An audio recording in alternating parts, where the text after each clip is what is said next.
جب مولا امیر المومنین کا عقد ہوا تو رسول اللہ صلی اللہ علیہ وسلم نے مولا امیر المومنین سے چند جملات کہے، جن میں سے ایک تھا یا علی علی برکت اللہ، اے علی اللہ کی برکت سے، وما شاء اللہ ولا حول ولا قوت الا باللہ وتوکلت علی اللہ، کہ جو برکت ہے وہ کس کی جانب سے؟ اللہ سبحانہ و تعالی، وما شاء اللہ، ہمیں پتہ ہونا چاہیے جو اللہ سبحانہ و تعالی چاہتا ہے وہ ہوتا ہے، ولا حول ولا قوت الا باللہ، کوئی طاقت کوئی قوت نہیں ہے سوائے اللہ سبحانہ و تعالی کے، وتوکلت علی اللہ، ہمیں کیا کرنا چاہیے؟ توکل کرنا چاہیے اللہ سبحانہ و تعالی۔ کھانا جو تھا اس کے لیے روایات میں نقل ہوا کہ مولا امیر المؤمنین، جو سب سے پہلے مہر کی بات آ جائے، جو کھانا کیا کہ مولا امیر المومنین سے رسول اللہ صلی اللہ علیہ وسلم نے پوچھا کہ تمہارے پاس کیا ہے؟ تو آپ نے فرمایا میرے پاس ایک تلوار ہے، ایک زرہ ہے، ایک اونٹ ہے۔ اب زرہ میں اس زمانے میں دو چیزیں ہوتی تھیں، ایک ہوتی تھی کھال لگی ہوئی، اوپر سے ہوتا تھا لوہا لگا ہوا۔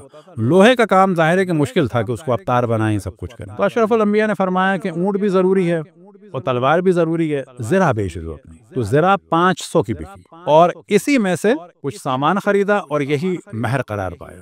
اب بعض جگہ یہ کہ سامان کچھ اور خریدا اور 500 مہر قرار پایا۔ اب 500 مہر، آپ یاد رکھیں کہ جب بھی کہ مہر کی بات ہوتی ہے اور جب جہیز کی بات ہوتی ہے تو ہمارے ہمیشہ بات کی جاتی ہے کہ جی مہر، یہ خصوصاً پرابلم ہے لڑکے والوں کا، تو میں ہمیشہ کہتا ہوں کہ مہر کی بات ہو رہی ہے، اسی سنت کے مطابق جہیز کی بات کیوں نہیں ہو رہی؟ رسول اللہ نے جو جہیز دیا تھا جناب سیدہ کو، وہ ان پیسوں میں سے دیا تھا جو مولا امیر المومنین نے لا کے دیا تھا، یعنی داماد انڈیا کے بہت برے حالات ہیں، اللہ کا شکر ہے پاکستان کے اتنے نہیں ہے سوائے چند گاؤں دیہات کے، کہ ڈیمانڈ کرتے ہیں، انتہائی بے غیرتی، انتہائی بے غیرتی۔ اگر کوئی باپ دیتا ہے خوشی سے کوئی حرج نہیں، لیکن ڈیمانڈ والی کیفیت اور مجبوری والی کیفیت جو ہمارے معاشرے میں انتہائی ذلت کی۔ تو یہاں پہ کہنا چاہیے تمہیں بہت شوق ہے اسلام کا، تو مولا امیر المومنین تو پیسہ لا کے اپنے رسول اللہ صلی اللہ علیہ وسلم کو دے دیا تھا، تم کو بہت شوق ہے سامان کا، لاؤ پیسہ تو ہم لے کے دے دیں گے۔ تو جو رسول اللہ کے بارے میں کہا جاتا ہے جہیز دیا، لیکن پیسے مولا امیر المومنین سے لیے تھے، اور جو کھانا ہوا اس کا انتظام بھی انہی سے کروایا تھا۔ اب یہ 500 درہم کتنے بنتے ہیں آج کے دور میں؟ آج کے دور میں ہم دیکھتے ہیں بعض دفعہ لوگ پاکستان میں رکھتے تھے 14,000 مہر، چلو یہاں تو $14,000 کوئی تھوڑا سا صحیح ہے، تو میں ہمیشہ چھیڑ چھاڑ کا میرا طریقہ تھا، میں کہتا تھا یہ 14,000 کیوں رکھیں؟ پھر وہ ہمارے گاؤں دیہاتوں میں ایک اور آفت تھی، 500 روپے، بابا 500 روپے تھا حضرت فاطمہ کا مہر۔ جس شادی میں تمام حرام کام ہو رہے ہیں، سارا دین لڑکے والوں کو کہاں پہ نظر آتا ہے؟ مہر کے وقت، کہ جان چھوٹے 500 ہو جائے۔ پوچھے 500 کیوں ہے؟ کہتے حضرت فاطمہ کا مہر تھا 500۔ کس نے کہا 500 تھا؟ ان کا مہر تھا 500 درہم۔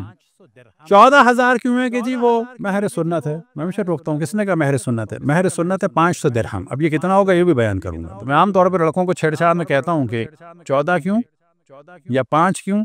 تو جواب تو آپ کو بتائیے کیوں؟ یا 12 کیوں؟ یہ پنجے تن 5، امام 12، معصوم 14۔ میں ہمیشہ چھیڑ چھاڑ میں کہتا ہوں 1,24,000 بھی ایڈ کر دیں برکت کے لیے، 1,24,000 انبیاء اور پنجتن 5 کتنا اچھا ہوگا؟ 1,29,000۔ 1,24,000 اور امام 12 کتنا اچھا ہوگا؟ تو کیوں بلیک میل کرتے ہو؟ کیوں ایموشنل کھیل کرتے ہو پنجتن کے نام پر؟